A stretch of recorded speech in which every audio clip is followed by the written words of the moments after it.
What is up, guys? Welcome back to the Zach and Pat Show. I'm Zach. I'm Pat. This is the show about manhood, fatherhood, entrepreneurship, and the mentality it takes to be successful at those things. And we'll probably sprinkle in some helpful real estate advice too, because that's what Pat and I do. You know, guys, life can be tough. We can go through some things and struggle at times, but this is the show to let you know that you're not alone. So if you're someone out there going through any of these things, this is the show for you. Shout out to our friends at NeuroGum for keeping us energized and focused. NeuroGum is a chewing gum as well as mints. It's got caffeine, L-theanine, vitamins B6 and 12. Helps with memory, recall, and focus. So, you know, if you ever out there feeling like you need a little bit of a mental boost, pop a piece of NeuroGum. It'll get you where you need to be. I like to chew it, you know, before a big meeting or before, I meet with my clients or make some calls. I'll chew it before a workout, before jujitsu, just really anytime I feel like I need a little bit of a pick-me-up. And, if I don't want to reach for another energy drink or coffee, especially later in the afternoon, I'll grab a piece of NeuroGum. It's only about 40 milligrams of caffeine, so it won't keep me up all night and gets me where I need to be. So get out there, try some NeuroGum. Also, our shout out to our sponsors, Captain Beard Co. They've set us up with a podcast code, Zach and Pat, for 10% off any purchases. They create awesome products for beards, but not just beards. They do also have some great body wash that I use and deodorant, and then they also sell candles. So if you're looking just for the overall experience and set the mood with your lady, give Captain Beard Co. a try. All right, bro. Well, I just had to pop some NeuroGum. There you go. Pop some NeuroMints actually here. So I had to get my mind right, Right. Dealing with a little bit of frustrations here. We're some growing pains. We lost our Murph, so we didn't lose him. He's still there. He's in Florida. He's still going to help out, but we're working on the cameras, working on all that stuff. And, orders get delayed. Shit happens. You got to improvise. And, got the iPhones going. And got the iPhones going. Got the camera that keeps shutting off on us. So, but no, it's all right. We'll make do. We'll figure it out and continue to get better and better with each episode. And then it'll just become second nature. And, then we'll just become producers of podcasts like Murph did. That'll be our new thing. Yeah. We'll get out of real estate. Side hustle. Open up a studio. Dude, who knows? I mean, I think that would be a really cool business idea because I don't think there's a lot of that going on here in St. Louis. So, we've talked about it before about like getting a space, renting it out, and then making like little studios within it, and then like kind of being like a podcast like hub in here in St. Louis where people can come and record and we charge a monthly rent or however we, and I'm sure we can figure out ways to, implement editing services and stuff like that. Because that's clearly something that you and I know very, very little about is the technical side of this, of the media, the cameras, the audio, all the visual stuff. I mean, we're learning, but we're definitely going to be learning as we go here for sure. Absolutely. Just without, we've been sort of forced to. So we'll figure it out. Yeah. Just adapt and keep moving, kind of like what we've already been doing with this show. Just another layer that we got to add to it. So we'll be good. It'll just take some time, but I think we'll be just fine. So yeah, we will too. Oh man. So how's everything going with you, man? I know you're got the house on the market. Yeah. You guys are hitting the market this weekend with it. Yeah. Got some showings booked. So by the time this comes out, hopefully it's under contract. Fuck yeah. Yeah. So we've got some showings lined up. Had some pretty good interest in it. And yeah, I mean, it's a beautiful home. I love that house, and it's kind of bittersweet. Like I'm sad to see it let go of it. Built the house, raised the kids in that house, and then just like the relationship with the neighbors. I mean, that's like huge. Like you can't choose your neighbors, but whoever buys this house, you're gonna have some kick-ass neighbors, man. It is an unbelievable subdivision, and I'm gonna miss them the most. And then like the relationships that my boys had with them. It's tough. Like, yeah, you can't replace that. Yeah. I mean, luckily, I'm going to be staying in the area. So, and like I said, we're still so close that, I mean, we'll probably still be seing quite a bit of them. So the person buying the house better be fucking cool. Yeah. Because we're going to be hanging out after you buy this house. So yeah. I'm going to have to vet them. We're going to maybe bring them on the podcast. Yeah. really grill them and interview them. Yeah. So, but no, yeah, it's good. It's just, like I said, it's just a bittersweet time. And it's interesting now, I help buyers. I'm giving them the money to buy homes. It's different being on the sell side. It's not something I didn't think about that. Yeah, it's not something that I get to experience very often. And I did it back in 2020. When I sold my condo, And, that was pretty simple and easy. But now, with the market that we're in, it's a little, it's a different market now. So different market, different house. I mean, Right. the fact that a house versus a condo are two different. I mean, as far as like amount of action that you're going to get on the house, especially a house like yours where it's just fucking drop dead gorgeous. Like Thanks. your guys are going to get some traffic through that thing. Yeah. I mean, even at the price point it's at, which is, it's at a good price point. Right. It's but it's also like not a first time home buyer price point. No. But you guys still will get a ton of action through that. At least I think you will.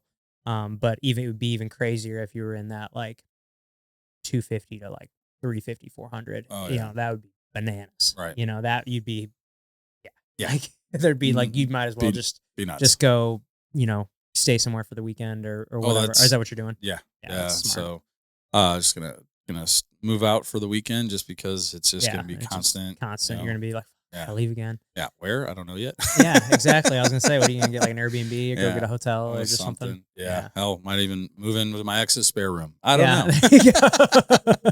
Just one big happy family. Yeah.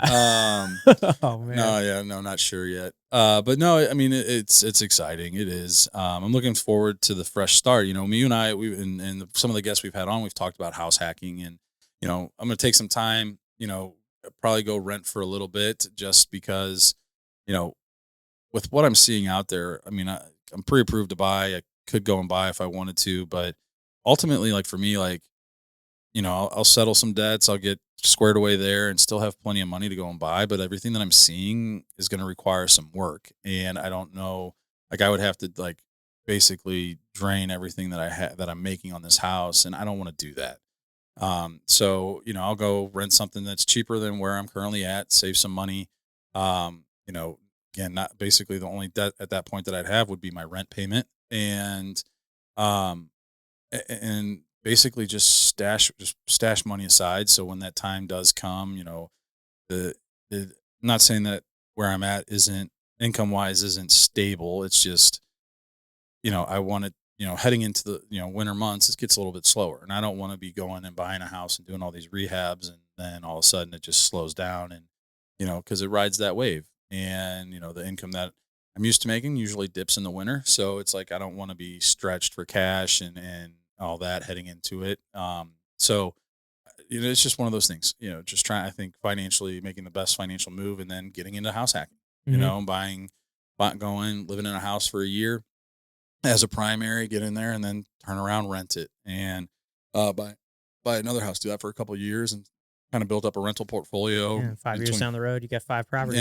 Yeah, between Kirkwood and Baldwin and De Pere, Just go buy little 3-bedroom, 2 baths, like little 1,200 to 1,500 square foot. Right.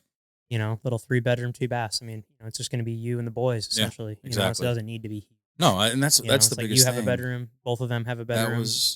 That was part of the reason why, one of the ultimate reasons why we're getting rid of the house. It's just a big house, and it's just me half the time there. And even when the boys are there, it's just like, I spend the entire time cleaning. Like I don't want to do that. I don't want to, like, it takes multiple days to clean the damn house because it is so much space.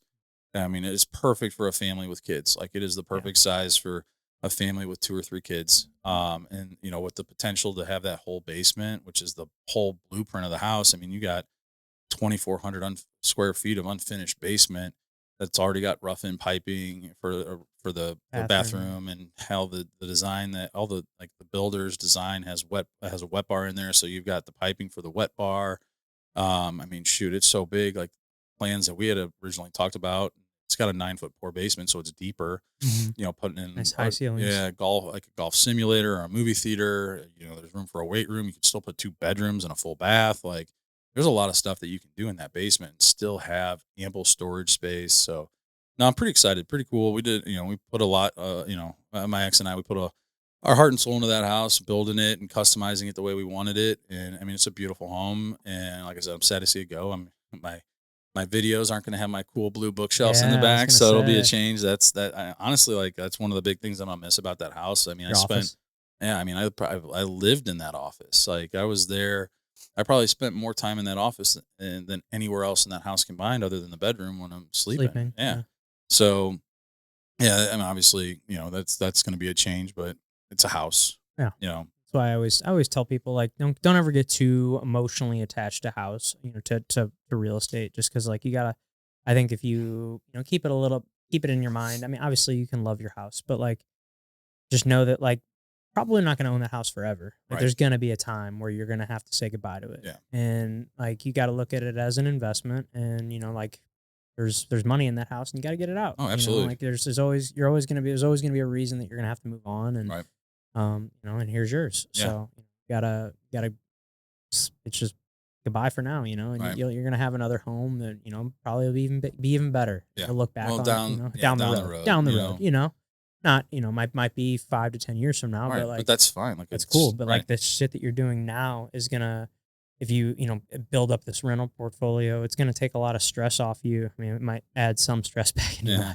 life, but it will eventually. It's gonna add more wealth, Right. to your Absolutely. portfolio, and it's gonna add a whole different aspect. It's gonna teach you a lot of things. Like I've learned a lot just from owning some pieces of real estate. It's just like it can So be a it's bitch. not. It's not an easy thing. It's not passive income like people think it is. Like No. it takes work and But you learn a lot from people right. too, and you're gonna learn a lot. You'll get a book. I'm sure you have several contractors that but you'll Mhm. get to know those people even better, and Right. like you're gonna get to because you're gonna be like, oh, this is the guy who I call for for plumbing stuff. Or Right. this is my electrician guy. It's like, and just having that plethora of people is just that can be the biggest piece of advice I can give you when it comes to real estate investing. Is like have a great team around you, a great like just list of contractors will Yeah. save you so much of a headache. Like just make sure that you've got 2 to 3 guys for just about everything. Right. Like always have like 2 or 3 electricians that you can call, 2 or 3 plumbers you can call, 2 or 3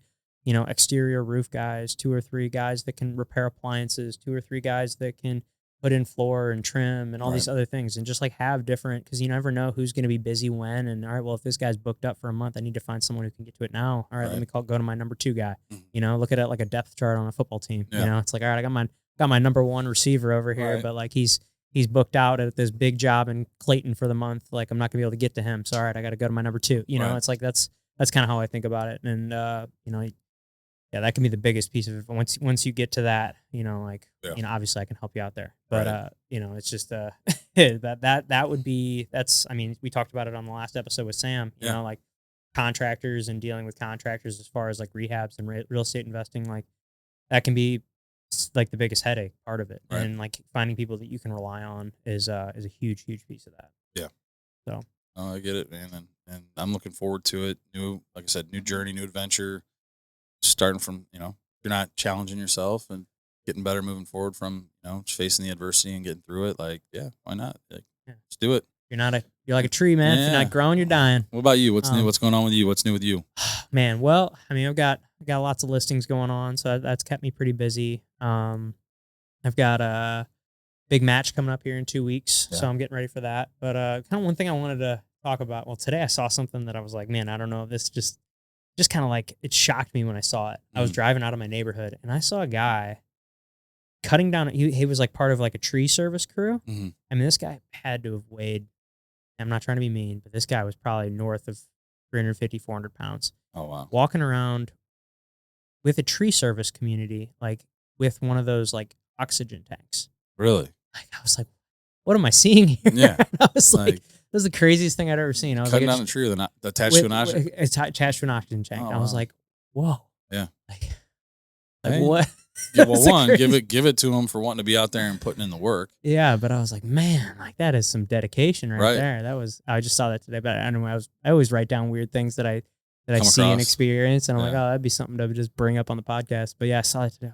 Whoa. Yeah. But anyway, it's one thing I kind of wanted to get into because I know you've got a lot of experience with it. I've got a good amount of experience with it, and I know that we have a lot of people that listen to the show that are athletes and Mhm. and people, but like dealing with injuries. Okay. When it comes to sports, Yeah. and people like high performers and stuff like that. I know you've had, a couple surgeries and come back from some crazy, broke your knee and Yeah, other luckily, stuff. luckily, no surgeries. Oh, really? Yeah, no surgeries. But But you've yeah. dealt with some injuries. Yes. So I know we have a lot of people on here that have definitely dealt with injuries. I know I've dealt with several, and and I think that would just be a kind of a good thing to chat about. But I recently had had a a little bit of an injury recently that like I'm kind of getting over as I get ready for this match, but I had a little bit of a health scare, I guess, and it kind of came from an injury. But I got hit in the balls really hard at Oh jujitsu, shit. and I've been hitting the Yeah. balls fucking 1,000 times probably in my life, maybe not 1,000, maybe that's being a little dramatic, but Right. hundreds of times for Yeah. sure. And normally it hurts, but then a couple minutes later you're all right, you shake Jump it off, up and down kind and- of jump around, you're like, all right, that feeling kind of goes away. But this was like a different feeling, and it hurt for like it was like 4 days later, and it was like still hurting. It was like just like one of my nuts. and I was like, dude, I don't know if this dude just like kicked it really hard or just got like really like pinpoint accuracy on it. But I was like really concerned. I was Yeah. like, I was like, all right, man, it's like something structurally wrong. Or like And- twisted. Yes, exactly. So that's what that's Yeah. all the Googling led me to. Oh yeah. So I mean, getting it twisted is like it yeah, can and be I deadly. 100%. Or yeah, I found that out. Yeah. So anyway, went to the doctor. Ended up getting an ultrasound done Yeah. on my nuts. They were not twisted, thankfully. Good. Just like bruised really bad, basically, is I think was the conclusion. But getting an ultrasound done on your nutsack is not something I'd ever experienced before. Never thought I would experience it. I've sat through several ultrasounds with my wife. Yeah. And it's pretty much the same process. But You're it's just yeah, flopped out. just flopped out. Like she's like, all right, take this towel, prop it under your nuts, and she's like, flip your penis like up onto your belly and like cover it with this towel, and then like so it's like just your balls there, and then she's got the puts the warm jelly or like jelly on them, Oh, and like gosh. is like rubbing. It was just the fucking weirdest thing, And then we're talking. Her son was a wrestler. We're talking about wrestling while she's like. Moving it around. Moving around on my balls. It was the weirdest thing, bro. But we found out everything's okay. Good. But Good. they're feeling better now. But this was probably about a week ago. Probably about 2 weeks ago now. Yeah. And I was like, this could be a story I bring up on the podcast. For guys out there that get hit and you're hurt and Oh, you're yeah. worried, God, but I did find out if you do, the twisting, It's if bad. it's really bad. And apparently, like if it goes the longer that you go with them twisted, like the chances are that you're going to lose that nut goes up dramatically. Well, that and because so speaking of so I had a kidney stone a couple of years ago, and talk about terrible pain. I'm sure. I was I've heard. throwing up. I was hurting so bad, it was bad, and so I started researching it because I'd never felt this pain before and never had a kidney stone, and my it was called testicular torsion. Is when When they twist. when they twist, and like reading, you go down that rabbit hole and you're like, yeah, you could die from this, especially if it's like something that's ruptured, you could bleed out. And so I immediately got in the car and went and got an x-ray and an MRI done and all that, and found out that it was a kidney stone and rather large, 4 millimeters. Mm. And You had to basically, pee it out, right? oh yeah, it was miserable. Delivering a Oh baby. God.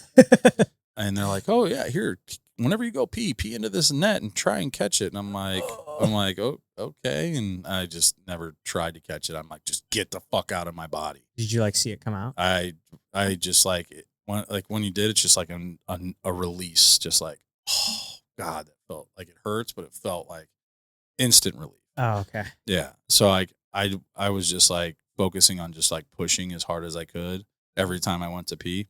And eventually, yeah, it can't. Just But shot I didn't, out of there? yeah, I didn't see. I mean, and that's the thing is It's like so they're so small. small. But It's they're like this little tiny that thing. little fucking thing hurts so bad. Yeah, I mean, my whole body was sore for like 2 weeks after that. After I passed it, but like the pain, like during it, oh my God, it was miserable. Yeah, Man. dude. Kidney stones are not fun. No, dude. Yeah, just anything with your like dick balls area, like it just makes me skin quiver. Like I'm like I hate it about myself, or I'm bad about this, but like I'm always like, oh, it'll be fine. I'm like trying to be like the tough guy, like Yeah. I'll wake up tomorrow, it'll be fine, and that's what I was doing with this. Right. And then eventually, like on day 4, I like eventually told Gina about it because I just like I do tend to like hide injuries and stuff from her. Yeah, I'm not gonna lie, I hide things because she like tends to overreact. I'm like, just typically things are fine. Yeah. Especially with jujitsu and what I'm doing all the time. I'm like slamming my body into other people's bodies, and like shit happens, and then Right. you wake up 2 days later and it's fine. And it's like little shit like that all the time. Like for example, I got kneed in the face really hard like on Monday, and like still hurts to bite down. Yeah. But like I know, and It's like gonna go I know away. by like this weekend I'm gonna It'll be be fine. chewing fine. But like Yeah. right now, like to take bites, it kind of hurts. But like I'll be all right. You know, like the shit like that I deal with all the time. But it's like, all right, but there are some things that you got to like realize. All right, maybe this isn't something I can walk off Right. and like just be fine. Like you should probably go get this looked at. Yeah, And the difference between pain and being hurt. yeah, You know, being that hurt. was- We always said being hurt and being injured. It's Yeah. two different things. You know, like being injured, you know, like you got something seriously wrong, you tore something, you probably should go see a doctor. Yeah. Being hurt is a little boo boo, a little bruise, a Yeah. little, you know, twist your ankle, Right. you know, like little thing like that. Like you'll get over that little broken finger, you know, Yeah. I mean, little things, you know, that you can kind of mend yourself or, you know, kind of muscle through. But then Yeah. there's definitely things that are serious injuries and like you need to go get that looked at, especially things like we were talking about with the twisted nut. Like Yeah. you know, like at least the lady that I talked to, she was like, yeah, I mean, at this point, if your nuts were twisted, like you waited this long, like the nut it would probably be dead, Yeah. to be honest, and we'd probably have to remove it. And Yeah. I'm like, holy fuck. I mean, thankfully it wasn't that, but like, fuck. Yeah, that's where that like being too tough for your own good or really Right. kick you in the ass. Right. you Well, know? that and I mean, I went to lunch with Adam. I mean, we're talking about some of those injuries, but like how easy it is to get like staph infections, especially like with In grappling, Yeah, yeah. grappling sports because you're rolling around and sweating and all of that stuff. But Yeah. like, I mean, cuts aren't anything to fuck around with, like Mm-mm. especially bad ones. Yes. And you know, like I had a guy step on my foot with a hockey skate when I was in high school, and damn near cut my pinky toe off. And me being a tough guy, not thinking anything of it, I just taped it up and went out and played. And you know, it's like, oh, fine. So I kept it clean and all that, but it was like right around time that was like towards the end of the hockey season when baseball was starting up. So then you start baseball practice and there's dirt, and all that stuff. Like Mhm. you got shoes on, but you still like Yeah, I remember taking off baseball cleats, your socks you're were always dirty. covered in dirt. Yeah. So, you know, and that was the thing. And like I kept it clean and taped and all that, but eventually it got infected and developed like a staph infection in that cut. It was crazy because it was starting to spread up my legs and I had to go to the hospital. And when we get there, they're like, yeah, if you would have waited any longer, hell, we might have had to amputate your leg because if that gets to a certain point, the only way to, if this antibiotic doesn't stop the spread, the only other option at that point is to take the limb that's infected so it doesn't so it reach doesn't your spread. Yeah, so Yeah. it doesn't get into your blood and spread to your heart and kill you. And so that was a huge shock for me when I was a sophomore in high school. But like that's the thing is like you're like, oh, I'm fine, I'll work through it. I mean, the year before when I was a freshman, I broke my ankle in the beginning of a game and finished the game. I mean, you're in a hockey skate. Yeah. It That's pretty hurts, much like a but it's like brace, having yeah. a boot on. But yeah, I mean, it was pretty painful. And you know, that staph infection though, man. And I had a buddy who was a catcher in pro ball. The guy hitting bat broke on a pitch, and it hit my buddy in the leg. He didn't realize like it got a little splinter in there. He pulled it out, but like a piece broke off, and it ended up getting MRSA. And they had to like cut up the side of his leg to drain it. It looked like it got attacked by a damn shark. Yeah, and it was bad.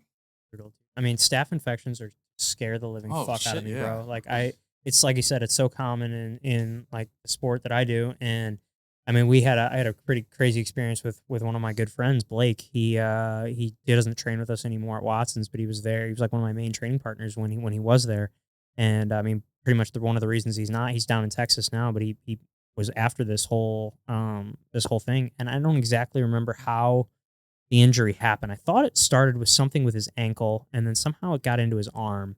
But he was having he had this like crazy bad staph infection, and was trying to be a tough guy about it. And it's from my understanding, it was like he was found in his apartment, and apparently was like hallucinating, and I think it was his ex-girlfriend ended up bringing him to the hospital, and he had several surgeries. Like he was about to lose his arm a couple times, and and it was just so crazy because he, and then seeing what all these surgeries and what this did to him. It just changed him. It definitely, when we went and saw him, I mean, he had lost a ton of weight. I mean, he looks like he's doing great now. I mean, I still follow him on social media, and we still, go back and forth, but it definitely really fucked him up. Yeah. Pretty good for a long time. And this was probably 2 years ago now. I mean, now he's back to training. He's in a gym down there. He seems super happy. He got his purple belt recently.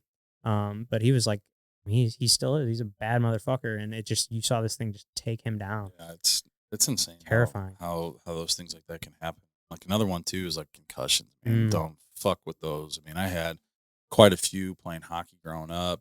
through high school, and I mean that, and eventually that's really what ended my hockey career was too Concussions. many concussions. Yeah, Really? just like you gotta get your physical for high school sports, and talking to them, and they're like, "Oh yeah, how many concussions you have?" And you're like, "Well, I've had like two serious ones, but I feel like I've had my like four, 3 or 4 like minor ones." And like, wait, you had like six? Well, like I think I got diagnosed for 4 of them. And so while I was in high school in like a 3-year time period, they're like, yeah, it's not smart for you to play a sport like this right now. And I mean, it took me a long time. Like I'm still like sensitive to light. Like when I like up until relatively recently, like I remember like baseball, like if I wasn't in the game, like it was great that we played night games. Like when we had day games, like sunglasses on all the time. Like, Mm. and thankfully I didn't really pitch all that much in too many day games. So, but yeah, I mean, there was times where it was like, fuck, man, it's just super bright. And now like thinking back on it and like where I'm at, like part of that is like short term memory type stuff, like where I'm at with that. Then you got Mm. like the I CTE know. I worry about that scares, too, dude. like anytime, like especially you, because like you're not intentionally like trying to ram somebody with your head, but you I mean, guys I bump heads bump and heads all all the the time. time. I took a knee to the face on my, Yeah, like I was, like, I mean, I think the worst thing from my head, I mean, I mean, I've definitely had some, some got knocked, been slammed on my head, dropped on my head, many, many times in wrestling and jujitsu. But I mean, the worst thing by far was football. yeah, I played football for 4 years, I mean, and I was a lineman, like every single play was a car crash, yeah. like you're just shooting off a Face to line, face, face man. to face, I'm ramming you with my head. I know you're not supposed to, but that's what I was. I was one of the smaller offensive linemen, and I played defensive line, and like, but dude, I can remember like I've never had like a diagnosed concussion. Like I've Mhm. never been like gone to the hospital for like a crazy bad concussion, but I've definitely had some concussions. Like Yeah. without a doubt. Like there's like several instances that I can remember where, just and it was always on like kickoffs. Yeah. And kickoffs are the fucking worst.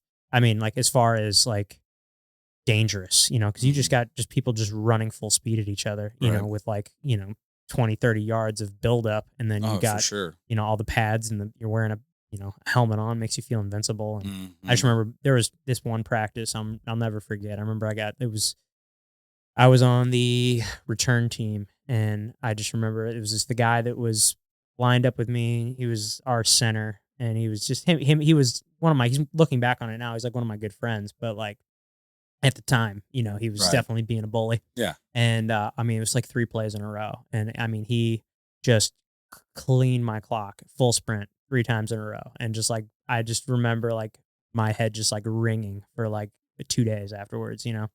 And I mean, there's definitely like I don't know. I mean, sometimes I do have a really bad memory, and I'm curious. Did I like do I have some sort of CTE? Like Yeah. I don't know. I played football for 4 years. I'm sure there's probably some piece of it. Who knows? I don't Right. know. I mean, I'm sure there's the only way to know. I think is after you're dead, they like dissect your brain. Yeah. But so I don't know if there's. I think there might be some early detection stuff now, but I know for a while there, the only way they could find out it was if I had passed away. yeah, They and they like examined your yeah brain. they look at your Yeah. brain. Yeah, but I mean, yeah. So it's just scary for out there. You just got to be aware. Of, you're and I worry about that a lot with like fighters and stuff. Like people that are.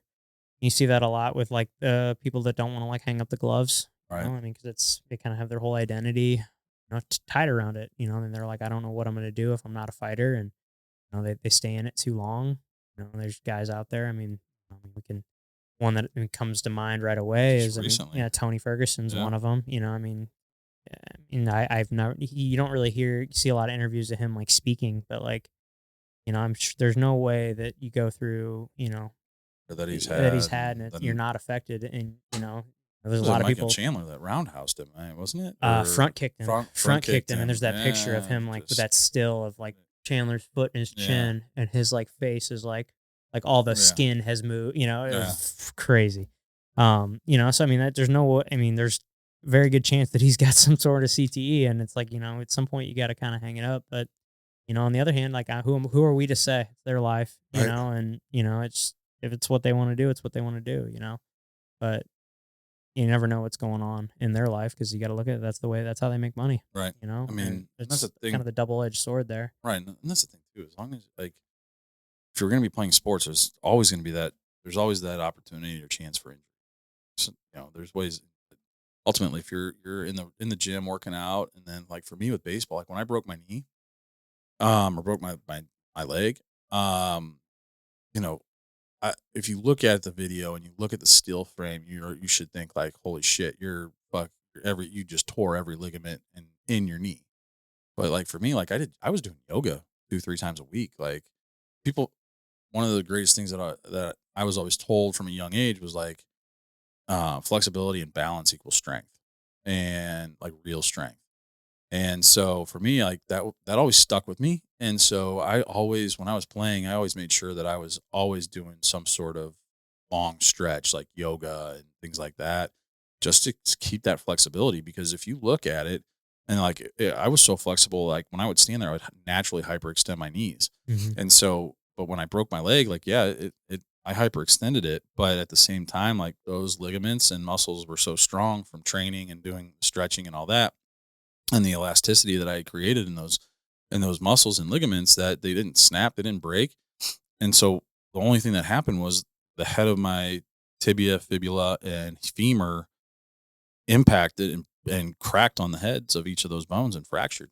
And so that's how that happened. But it could have been way worse had I not done, the proper strength training and stretching and that routine to protect those joints. Obviously, like you can't. It's hard. You can't train for concussions.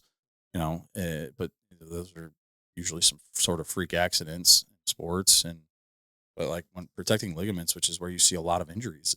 Yeah, especially in the knee, knees. Yeah, MCL, yeah, LCL, yeah. ACL. Is doing that, but then like when I was playing baseball, like my favorite thing to do was go to the chiropractor. Hell, I just was there yesterday. I got to see Dr. Dr. Brett? Brett. Yeah, Yeah. He Okay, because you weren't here for his episode, right? no, I missed that one. So is Yeah, that the first time you met him? first time I met him. Yeah, it was Great dude, awesome. huh? We had a great conversation. But yeah, no, I've been having issues with my hip flexors for a really, really long time, and the people that follow me on social media know that I've been walking a lot more. And so I was walking the other day, and like it goes off and on, the hip flexor. But like I walking and not really paying attention to the ground in front of me, and there was an elevated piece of sidewalk, and my toe hit it, and Trip. and like tripped, and I was like, fuck.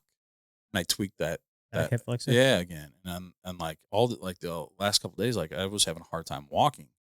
And so like I went in, I made an appointment with him, got in and saw him, and he's like, yeah, man, I can get this fixed real quick. Your right leg is shorter right now than your left, and that's probably causing it. So he twisted me around, popped me pretty good, yanked on the leg, and got it back in place. And it was like that pain was gone. It was awesome. But so now we're working on preventative stuff to keep it from happening, and keeping my legs at the same length so it doesn't happen again. I think chiropractic train like is awesome. Like I said, I when I was playing, because of the amount of force when it comes to throwing and the rotational force that you have, my lower back, like my SI joints, would rotate constantly. So I was constantly having to go in and get those readjusted, and that just it's just another preventative treatment that you can put into play to protect yourself. And being in alignment, it helps with the blood flow. It helps with so many different things that I highly recommend going to see chiropractors and getting adjusted regularly. It's just not something that I had done in a while. And Hasn't been in forever. yeah, and it was funny because like I said, I used to go all the time, and it had been a minute since I'd went.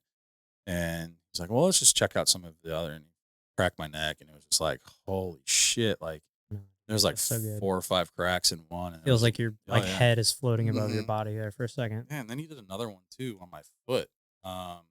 He adjusted something in my foot, and I was like, "Holy shit!" Like my ankle now has like more mobility in it, and like Hmm. I don't know, it was great.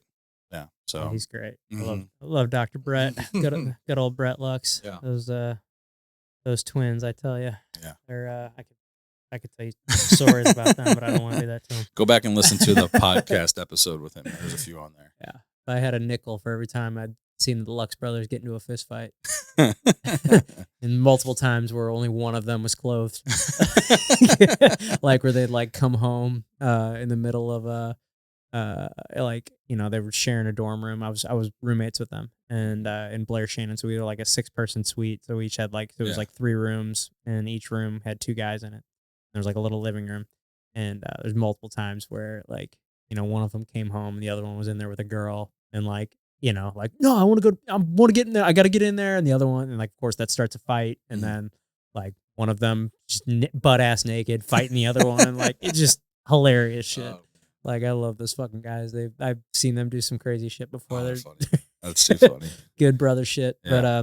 one thing I did want to like chat about is, you know, at least anytime I've had any sort of injury, like how you deal with it mentally. Because it's something that, like, especially if like you know you tie your identity to being a baseball player, being a jujitsu guy, Mhm. being a fighter, being whatever it is, and then like for that short amount of time you're out because of a surgery or some big injury, like that really affects people. You know, like I know it's affected me whenever I've, you know, been out for any stint of time and I can't train, and like I that's like my one thing that's all I want to do. And and one thing that's helped me a ton is just like trying to get better at other things. All right, well, okay, I can't train jujitsu right now because I'm hurt. What, you know, what can I get better on? Can I, you know, is there film I can watch? Like, okay, well, my knees hurt. Okay, well, I can still work out my upper body. You know, like I can still go to the gym and get better there. You know, I can get, you know, work on my pull ups, work on my push ups. I can do all these other things. Just because my leg doesn't work doesn't mean like I can't do other things. At least that's one thing I've always been like pretty big on. Anytime I've had any sort of injury is like, okay, well, this is not a time to just sit around and feel sorry for myself. Like Right. I got to continue to get better because like if I'm not getting better, I'm getting worse. And you know, have you dealt with that anytime you've had any sort of injury? Like, what's your kind of mentality whenever you've dealt with an injury?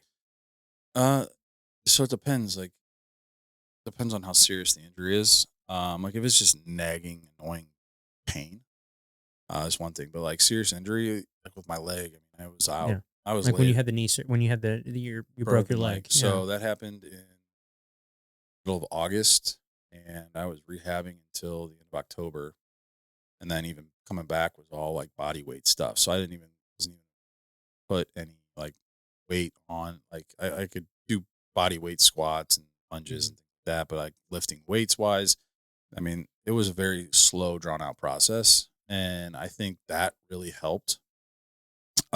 Just because it allowed me to slowly ease back into being pain free.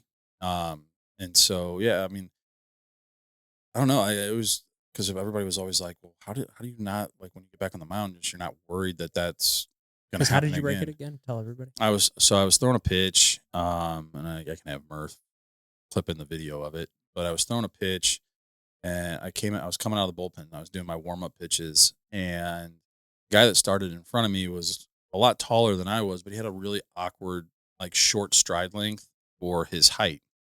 And the dude was almost 7 foot tall, and he had a very short stride length, but like even his short stride length was further out than my what my stride length was in my warm ups.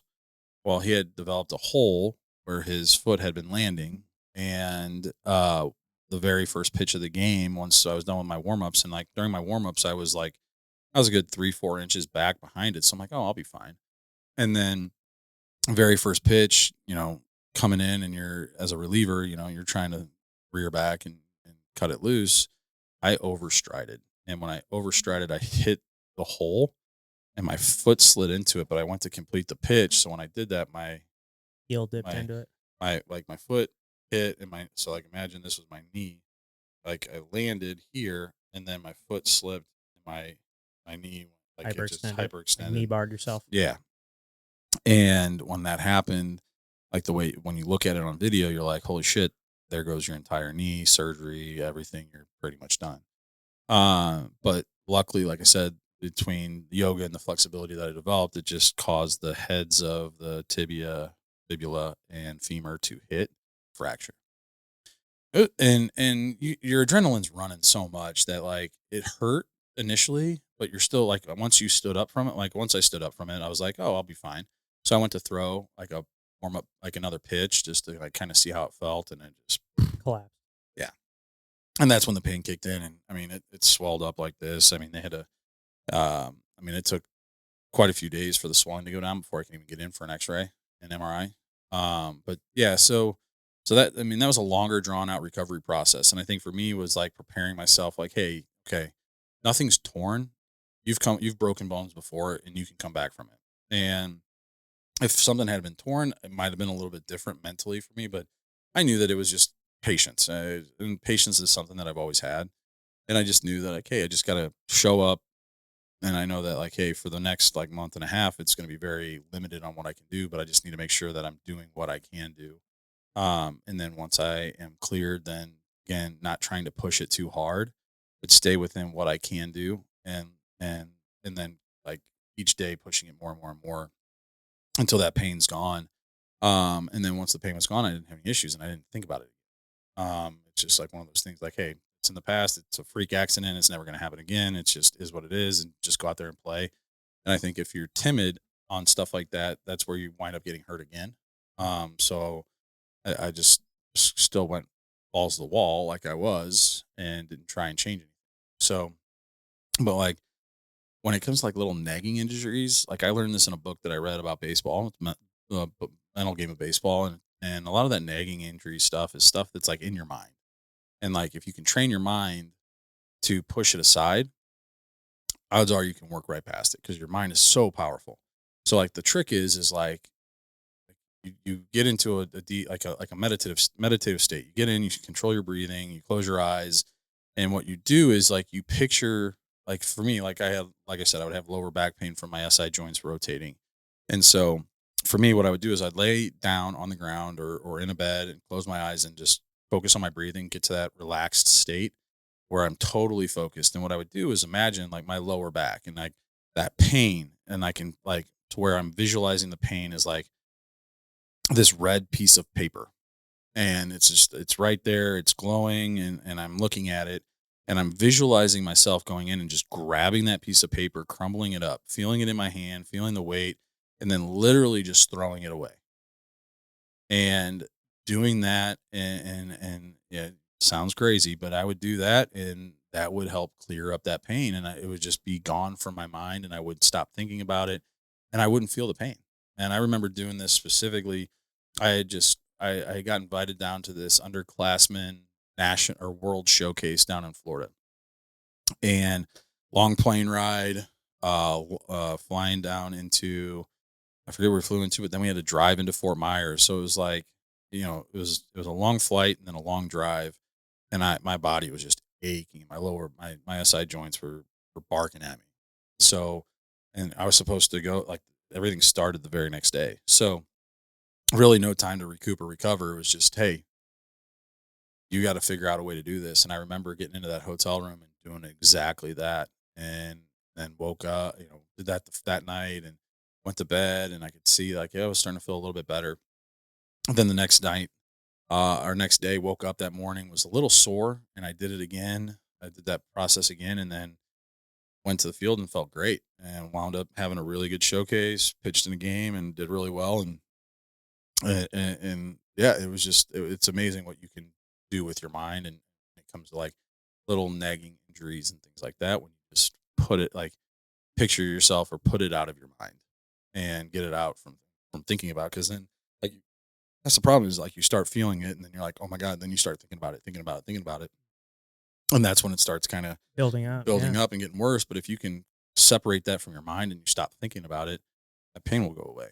And so that's what I would do with like nagging little stupid pain. It's just, and like part of that too is like being hockey. You're supposed to be tough. Like you're supposed to play through pain and all the, I mean, started playing hockey when I was 3. Let's see, if I stopped playing after my junior year. So I was at 16, 17 years old. So long portion of my life was playing like that and playing through pain. Tough guy. Yeah. Man. It's like where I have a hard time relating to sports like soccer stuff, where you see people like flop on the ground and like they want to like get the injury call and stuff, and it's like, man, I come from a world where like if you show that you're injured, that is a fucking weakness, and then that person on the other side of the field is going to take advantage of that. Like, if I'm matched up with a guy and he's got if I'm wrestling him or doing a jiu-jitsu match against him and he's got a wrist brace on. It's like, oh, well, maybe that's the arm I'm attacking. Yeah. Like I hate to say that's how you think about it, but that is, and it's like, so you don't want to show your injury. You never, like, that's why I have a hard time relating to that's why I have a hard time watching soccer, because I'm like, fuck, dude, like you just fell on the ground and like yelling, because like all he did was like bump into you. I'm like, yeah. Well, I think to a point, yes. But when you think about it in terms of strategy and how the game's played, they're not like, so you think the first things that come to mind is soccer and basketball. Yeah. Like those aren't physical, like you're not hitting, tackling, that's not what that sport's about. It's a skilled sport, and there's some collisions, and some of those collisions, like going up for a head ball and you're bashing heads, like I'm sure that's pretty fucking painful. But ultimately, like on the strategy side of it, like, hey, that if you're late in a game and you need to get the ball back, and yeah, you're gonna as a strategy, Milk the right, you're gonna milk it. It's not like it's something like you're not, or like with games, like you can get a guy that gets a red card and he's their best player and he's getting tossed. Like there's a strategy behind it. I don't think these guys are flopping because they're wusses. I think they're Right. flopping due to strategy, Yeah. and now it's like when you see LeBron James go down for something small and then he's having to get carted off the field, and then you look at like people like Kobe who tear your Achilles, Yeah, and you walk to the foul line and take your shots and then you leave. Like, yeah, that's different. the different But thing. like when you're it's like I said, it all depends. Like if someone goes down and it's just for a strategy to get the ball back, or to get somebody a red card in soccer, or to draw a foul in basketball to get the ball back late in the game, like I can understand that. But like if it's like, hey, you get fouled, but then now like you're looking at it, now you're having to get carted off the field or off the court or carried off or whatever, that's where I'm going to judge you. Yeah. But yeah, I guess I shouldn't say judge, but like look at you and be like, really? Like, come on. No, I'll say it. I'll judge you. Yeah. Yeah. What am I talking about? I'm going to judge you for that. For sure. So it just depends on the situation for me, but I get what you're saying in terms of that. But like, I think there's more in those sports. I think there's more strategy to those flops than actual, like these guys aren't actually hurt, but like they know that they can draw some sort of penalty or get the ball back or something like that gives them an edge. Doesn't mean right. I don't, that's sport. I don't play those sports. Yeah, I don't play them either. Yeah. I played. Yeah. I like to actually hit people. Yeah. That was my thing. Yeah. I enjoyed it. And like baseball, like I would throw at guys and get fights, that's what it was. So Yeah, I'm the same way. I just always was more interested in sports with, physical consequences. Yeah. I don't know. I don't know if that was me just always wanting to be a tough guy, or, because I'm not a big guy, Yeah. like I think that's part of where, it's part of like where my like love for like wrestling and like jujitsu and all that stuff came from, because I was just like an insecure, unathletic fat kid, like smaller guy my Right. whole life. And like, I just wanted to like be the tough guy. Yeah. I always wanted to be seen as like, I just never, or maybe it wasn't that I wanted to be the tough guy, but I just never wanted to be seen as like the weak guy that you can pick on. Yeah. And so I think that's what ultimately like made me gravitate to those things, and like after experiencing like, and then like getting into that and having a person that's much smaller than me beat the fuck out of me. Oh, and I was like, oh, yeah. Okay. Like that's, all right, well, if he or she can do that to me, like then if I'm smaller, I can do that to a bigger person. Right. And like and that also like came with like a level of confidence, and like, it elevated a lot of things in my life. So I mean, it's like definitely one of the best decisions I ever made for me. And it's just something I love to do. Right. It's the only sport I've ever been like halfway decent at. Like, Yeah. Never been good at any other sport. Like you probably never see me throw a ball, but it's not very good.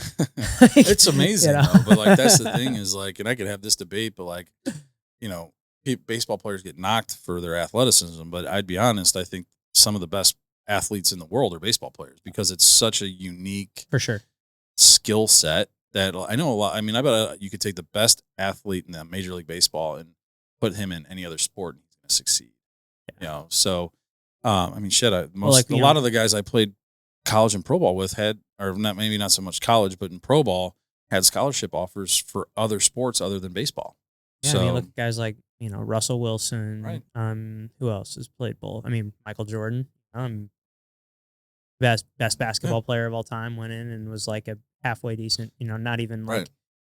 not even a good baseball player, like, Yeah. like he's, he just went from being two different things. Like, who knows if Michael would have like dedicated his whole life to baseball like he did to, basketball. Like, could he have been, the Michael Jordan of baseball? We don't know. Probably not. Probably not. Yeah, exactly. So Yeah. it's like, you never know. I mean, Yeah, and then, guys like who else can we think of that played? Deion Sanders. Deion Sanders. Yeah. I mean, he was a Hall of Fame football player. Yeah. And he was an average baseball player. Right. Right. Who else? Bo Jackson. I know that guy's a fucking freak. freak. Yeah, that's a once in a generation right there. I mean, that guy. Ooh. Just tore his quad off the bone. Oh God. I mean, it's just insane how talented that man was.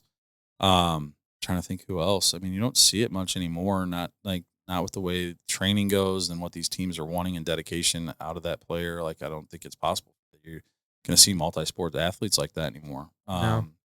But yeah, I mean, but I know guys that I played pro ball with, especially like football. Like, you see a big correlation with football, baseball players, and athletic wise. So, I know some guys that played pro ball couldn't make it all the way to the big leagues like they wanted to get released, and then they went back to college and played football. Yeah. Yeah. So, Right.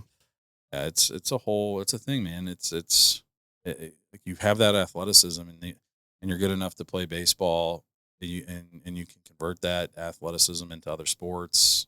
You see a lot of people do that. Yeah. Like you said, Russell Westbrook. I mean, I played against him in minor league ball. That's cool. And our very first, the year we got drafted, played against each other, and it's called like short season A ball. So it's like half a season, and it's a little bit higher than rookie ball, but not quite full season A team. And we played against each other, and he was all right, but like you can tell guys that are like, all right, that fucker's gonna make it. Yeah. And I'm sure. you're like, yeah, man, probably made the right choice going back to Going back to- college, going play back to football. football. Yeah. So, Yeah. yeah. So anyway.